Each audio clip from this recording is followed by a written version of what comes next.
Hi everyone, it's me, Andrea from Andy's Corner, and I'm so excited that you joined me today in this video because today we're reading another one of my favorites. I tell you, I love all the stories in the Bible with animals. There's just something so cool about it, and today's story actually happened. Yes, in the Bible, it actually happened. Well, so did the other ones, but this one specifically, and I'll tell you why. So we're reading from the Bible Animals Storybook by Mack. We're reading about Balaam and his donkey. Let's see what happens. Big Balaam's beast. I always wanted to live on a quiet farm and pull a plow, but I didn't belong to a farmer. My master was a magician who was always traveling to faraway cities. His name was Balaam, and people called him Big Balaam. He was fat. Huh?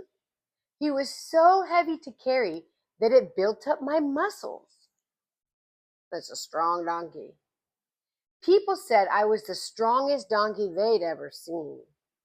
My master was as famous as he was fat. Everyone knew about Big Balaam, and we got a royal welcome wherever we went. People gave us their warmest words of greeting, their finest food, and their softest beds. But I was tired of it all. I wanted to work on a farm, and I sang to myself, hee-haw, hee-ho, hee-hey, hee-how. I wish I could work behind a plow. See, this is the donkey dreaming of working on a farm. Balaam's neighbor was a farmer, and he had a donkey too, and a plow. His donkey once told me that he wished he could travel to faraway cities, just like I did. It's not nearly as much fun as you think, I answered him. I'd much rather pull a plow through soft dirt on a fine spring day, like you do. What do you think? Would you rather pull a plow, or would you rather travel to faraway cities? One day, strangers from a faraway land came to see Balaam. They wore rich robes and had fancy turbans on their head. They also carried big money bags. See all these bags? I wonder how much money is in there. Why have you come here with all that money? Asked Balaam. Would you like to have it? They said. That's a silly question, I told myself, because I knew Balaam's favorite thing to have was money. That's a silly question, said Balaam. Of course I'd like to have it. Ha! They smiled. Then we have a job for you, so you can earn this money. You're a magician, and you know how to do terrible, horrible magic, don't you? Yes, answered Balaam. And you know how to say terrible, horrible things about people that will drive them away, don't you? Yes, again, answered Balaam. Ha! They smiled. Then return with us to our country and say terrible, horrible things against the people of God. That's not very nice. These people have moved close to us, and there are too many of them, and we don't like them or their God. And we want you to drive them away. Then we'll pay you all this money. At first, Balaam said no to them. But when they came back again and promised even more money, he said, okay, I'll come. What do you think? If somebody wanted you to do something really bad and gave you a lot of money, would you do it? That's something to think about. When Balaam climbed on my back so he could ride away with the strangers, I said to myself, hee-haw, hee-hi, hee-hey, hee-hoo. I think we're getting in trouble. I do. We passed our neighbor's farm where his donkey was pulling a plow through soft dirt on that fine spring day. That's what a good, strong donkey like me should be doing, I thought. But I kept on going, giving Balaam a good, gentle ride, just as I always did. I told myself I should have a good attitude, I should stop thinking about wanting to be a farmer's donkey and just accept whatever my lot in life. So I sang to myself, hee-haw, hee-how, hee-haw, hee-hey, I wonder what I'll see today. See, that's the donkey, and that's the neighbor's donkey farming. Just then, an angel of the Lord appeared in front of us. Standing in the middle of the road, he was waving a sword and was staring at Balaam. Hee-haw, I called, and I jumped off the road, but Balaam didn't notice the angel. The strangers didn't either. When they saw Balaam and me off the road in a field, they began to laugh. What's the matter with Balaam, they joked. Are you lost? They made Balaam angry. He gave me 3 whacks with his stick, hard, and made me get back on the road. The angel was gone. That would have scared me too, that's for sure. Soon the road passed between 2 walls close together, and there I saw the angel and his sword once again. There was no room to get off the road, so I called out, "Hee-hey!" and pressed close to one of the walls, and that made Balaam's foot get smashed. When he screamed in pain, the other men laughed even more and said, "Did you kick the wall, or did the wall kick you?" Balaam didn't see the angel this time either. "Dumb donkey," he said, and he gave me 5 hard whacks with his stick. That's not very nice.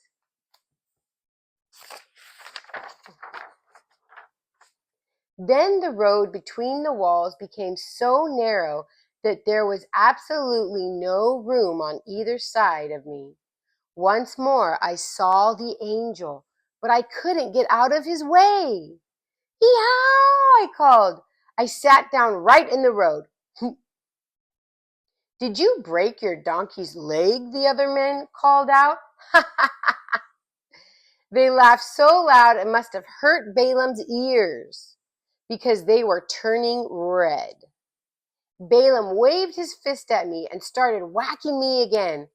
I'm a big, strong donkey, but Balaam's beatings were beginning to hurt. I felt like telling Balaam a thing or two. This time, the angel didn't leave. As Balaam kept whacking, the angel said, "Go ahead, donkey, talk to Balaam." What? The angel told the donkey to talk to Balaam? That really happened in the Bible. So I turned around and faced Balaam, and in his very own language I said, "Why are you beating me?" Balaam was so surprised he dropped his stick. "I'm beating you," he answered, "because you're doing dumb things." That's not very nice. "And it makes people laugh at me. If I had a sword, I'd slay you." "But I'm your very own donkey," I said. "I always give you a smooth, gentle ride. Maybe there's a good reason for what I did to you today." I nodded my nose towards the angel. He's trying to tell him. At last, Balaam could see him, and he saw the angel's flashing sword. Balaam fell to the ground, shaking all over. I think he was finally freaking out. The angel stood over him and said, "Balaam, it's a good thing for you that your donkey saw me, because I almost killed you." "You're in danger, Balaam. You can go ahead with these strangers if you want to, but you'd better be careful what you say." The angel gave his sword one more flash and disappeared. Balaam didn't speak another word the rest of the trip. Neither did I, except to myself. I said to myself, "Hee-haw, hee-ho, hee-hey, hee-hi. I hope the angel will stay nearby."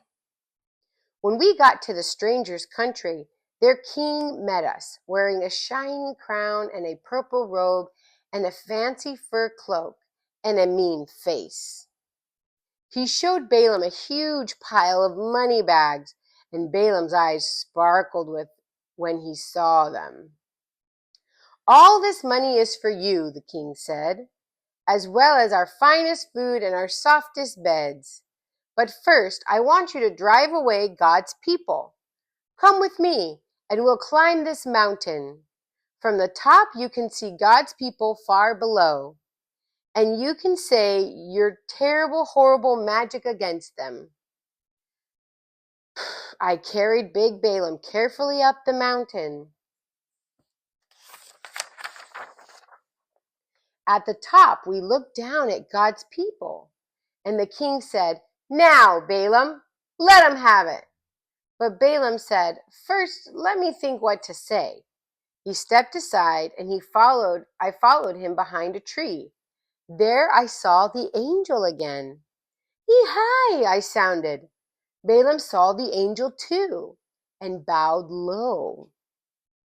The angel sang a song and very carefully taught it to Balaam. "Are you sure you know it well?" said the angel. Yes, answered Balaam. "Good. Now, whenever you speak about God's people," the angel warned, "always sing this kind of song. If ever you don't, this donkey just might have more surprises for you." We walked back to the king, who said, "Now, Balaam, now, let him have it." Clearly, this king did not like God's people.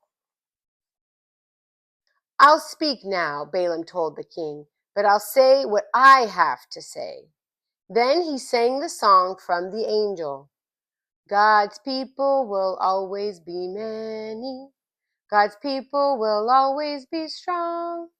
God's people will always have God on their side, with blessings as big as the world is wide. For God loves his people, it can't be denied. He makes them a mighty throng. Look for their blessings, you'll find plenty. Look for their curses, you won't find any. God's people are strong, God's people are many. He makes them a mighty throng." "Well," Balaam said to the king, "that's all I have to say. Give me my money and I will be on my way." Does the king look happy? I don't think so. But the king was hotter than fire. He clapped his hands in Balaam's face. "You said good things about God's people," he thundered. "Balaam, you can't have my money, not a single penny." "But I want it," Balaam shouted. "No," the king roared. "Go home, and don't come back until you're ready to speak bad things against the people of the Lord." So we went home. This time, Balaam walked beside me. For some reason, he said he didn't feel like riding me anymore. The next time the strangers came to see Balaam, they promised him twice as much money as before. "If you'll just ride back with us," they said, "and help us to do terrible, horrible magic against God's people." "Okay, I'll come," Balaam said, "but first wait here." Now, do you think that Balaam should have gone at all? I don't think he should have.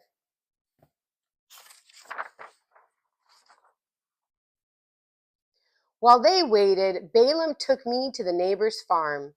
"You can have my donkey," Balaam told the farmer, "if you'll give me yours." "That's fine. Let's trade," said the farmer, for he could see how strong I was. As he walked away, Balaam leaned over and whispered in my ear, "You only cause me trouble, dumb donkey. I want that money, and neither you nor any angel can stop me now." Then he hustled away. Many weeks later, we heard that Balaam and the strangers tried to fight against God's people. But God's people won the battle, and the evil king and Balaam were killed. As for me, I could now spend one happy day after another in the field with the farmer, working and singing, hee-haw, hee-ho, hee-hey, hee-how. It's wonderful to pull a plow. The end. If you want to read the real story, you just need to read Numbers 22 through 24 and 31 verses 7 and 8. Yes, that actually happened. Balaam went to go speak on behalf of God's people, but they wanted him to say bad things.